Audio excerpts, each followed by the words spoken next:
mung nang kamay ni bipang met ba nating lata kap yung training free dah kat lai rot we kamay promo ma lai pahing mung chatit ngau lai prede kamay rak thau ka pi pang trong yam ni thau kla ke tip bing phung ro le tong lu char kan rang bu kyang tu chum u balam char ke nyu pu zonan konok na rim như na hop lam le top lu to tam đi này lệ ching lỡ tlau lu sa le nan ta bu như na trong sai bởi ani bol ma pro buồn cúm rang yêu có như nằm đa pro cắt lấy tung lùng nan như lệ này có ta lại rằng tụ chum từ nhiều nào lại làm lò đi làm phái đoàn từ nhiều là một span cho nào dự hội nghị có lại thương định lệ tướng nằm đa có pro từ nhiều ký kết thằng rằng lệ tướng nhiều lễ lần là Việt Nam một lần ngày bộ mò lại so sạt ô bởi nạp cái nạp buồn sang lại bởi nạp buồn gồm do nó như thế này Mỹ báo cáo như qua Mỹ về tự do tôn giáo tại Việt Nam thiếu khách quan hiếm bạn lại Mỹ báo cáo Việt Nam từ lời cái nhố tự do tôn giáo từ nhiều cái lệ cái đắng thiếu khách quan lại nó như lại là Bộ Ngoại giao Việt Nam phản ứng trước một số nhận định thiếu khách quan trong báo cáo tự do tôn giáo quốc tế 2023 qua Bộ Ngoại giao Mỹ và báo cáo thường niên về tình hình tự do tôn giáo quốc tế 2023 của Ủy ban Tôn giáo tự do tôn giáo của Mỹ. Ngày 18 tháng 5 vừa qua tại họp báo thường kỳ của Bộ Ngoại giao, phóng viên nêu cầu hỏi để ghi nhớ biết phản ứng của Việt Nam về báo cáo tình hình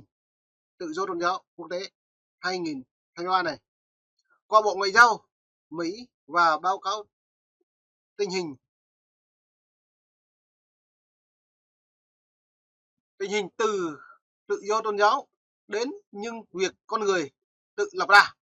do nên trò lại ta bố mệt vãi những buồn sang còn lại lại nhầm trách trả hàng lại tụ do hàng lãnh đạo này nó như lẽ hiếm bá 2023 Ủy ban tự do tôn giáo quốc tế USC RF do nó như lẽ này trả lời câu hỏi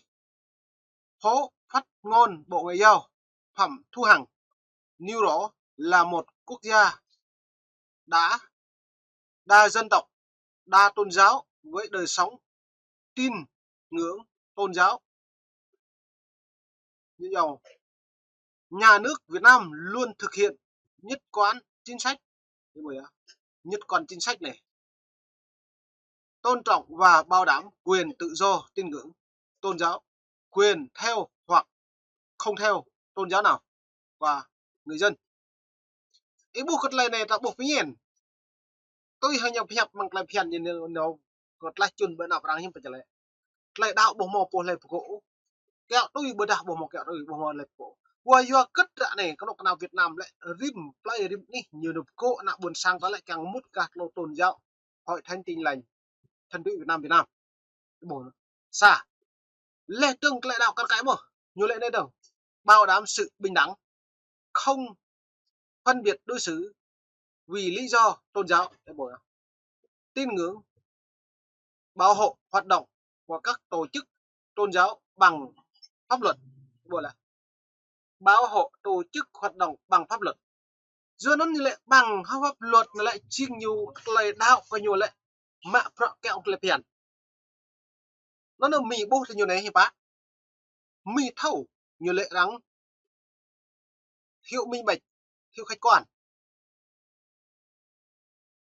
do nó nợ cộng sản Việt Nam này thật buộc ông bi dân bè hết thuốc chữa đối với Đảng Cộng sản Việt Nam nhộm đà đơm đã ra lau đi rằng ra tối ra thắng mực cái nhỉ hắn này rằng vạch mặt sự thật bởi ăn nắp chúng ta bộ lại nhá cái buổi do nó như này báo cáo tình hình tự do tôn giáo quốc tế 2023 của Ủy ban tự do tôn giáo quốc tế Mỹ và báo cáo tình hình tự do tôn giáo của Bộ Ngoại giao Mỹ truy cập đến nhân quyền một chính thức cho Việt Nam một số tiến bộ của Việt Nam trong thúc đẩy tự do tôn giáo và trích dẫn một số thông tin chính thống của các cơ quan chính trị Việt Nam do nó lại này càng tích tôi hàng nhiều lệ mà mong lại ngay lại đạo cả hàng một lại ngay lại tiếp làm mình tức là lại đạo tôi loại như càng prey là đạo một chỗ bộ này các một bộ này bộ prey nhưng bạn là quyền con người thì mòn cái bom mệt vậy nên nó là ta làm cái lại áp đặt tới nhiều là luật tới nhiều đề ra lại bây giờ nuôi buồn sang học keng luật tới nhiều đề ra luật tới nhiều lại nhiều lợi dụng nuôi buồn sang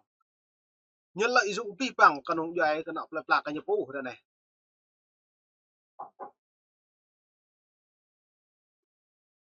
do nó này bộ này có trở lại bộ ngoại trưởng Blinken phát biểu kỷ niệm nhiều 10 năm quan hệ đối tác song phương với Mỹ nên ta lại cái này hợp tác pluk thôn là từ nhiều nhiều mà bởi này làm cho Việt Nam cái ngoại trưởng Blinken phát biểu này lại bây giờ pro nẻo some Việt Nam Hello, everyone. nong 10 years after the United States and Vietnam launched our comprehensive partnership, we built a relationship that's dynamic, consequential, and growing stronger every day. Our countries are working together on an nó như là này Việt Nam thiết lập quan hệ đối tác toàn diện giữa hai nước đã xây dựng một mối quan hệ nâng cao hoạt động được nhiều thành tựu và ngày càng nhất phát triển với quyền con người và bình đẳng toàn diện nó đã một lại này hiếm bạn lại có bỏ mà lại bình đẳng toàn diện nằm nuôi buồn sàng mộ hai quốc gia như lệ đang làm việc cùng nhau trên nhiều lĩnh vực vì một lợi ích chung đây là lợi ích chung từ nhau cái bộ cái nòng có nhiều lợi ích thì nhiều bộ đối chẳng áp đặt người dân trên hết lệ thường chiếm đoạt tham nhũng tham ô chiếm đoạt tài sản của người dân nên Việt Nam bự càng tệ hơn còn là kinh tế văn hóa cuộc sống nó đã bộ biệt và giờ nó nhá ta lấy với hiệp đó lại bộ ngoại trưởng Mỹ Antony Blinken lại vừa phát biểu này như lệ là chẳng Việt Nam một cật lại ngay vừa tapi bằng pro nhiều hợp tác mong mới pro một lúc này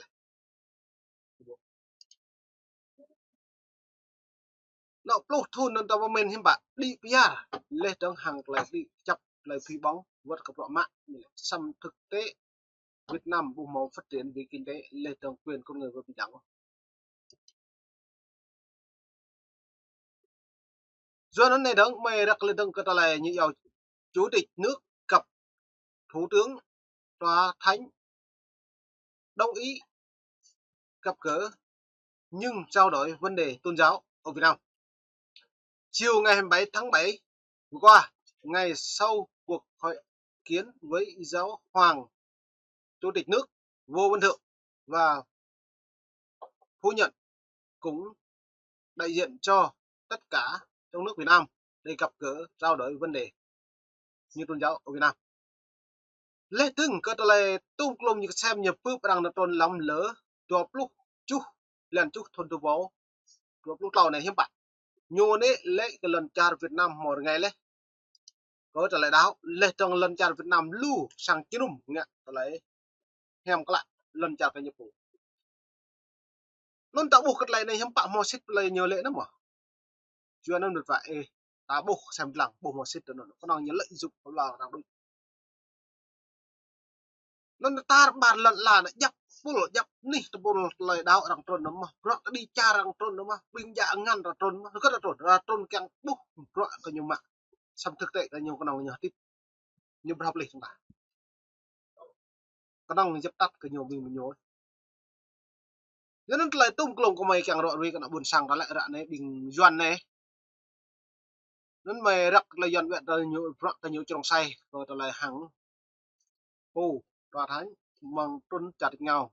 mong đi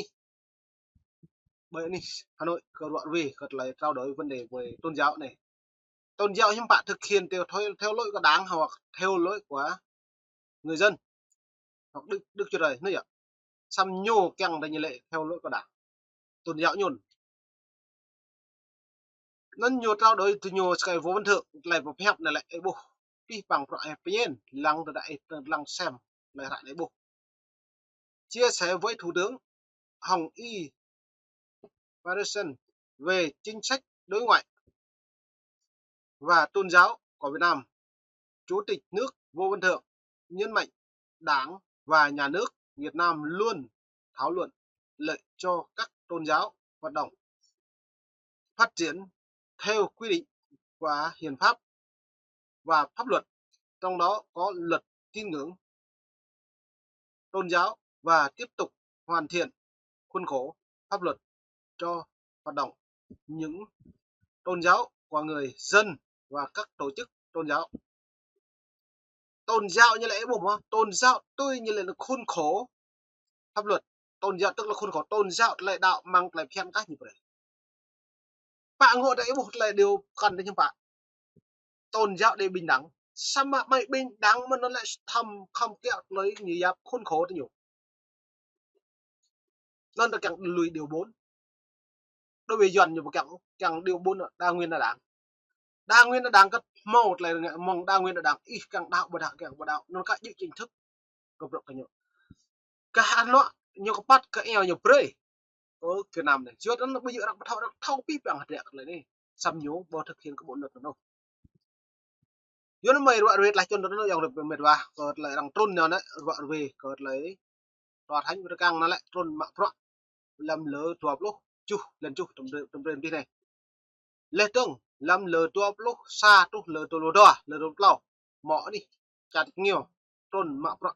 rồiนี่lần chặt Việt Nam càng nó trôn xem mạng nuôi nó lăng nuôi thật là nhiều lệ không bộ vậyนี่lần chặt Việt Namคือnước lăng sampai bằng pro những can trở bi nhiều bất thực hiện cái bộ luật của